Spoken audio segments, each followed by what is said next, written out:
Today, Michael has begun the assembly to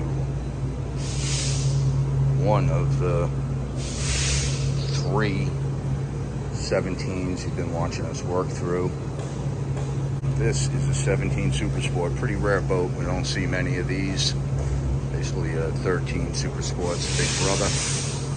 Give away one of our secrets. When we use finish washers, we use a matching plastic finish washer underneath the stainless, so when the washer sits flush, it's not bite into the coating. Notice Michael's also put it with that silicone light seal. And that's just another part making it Matan.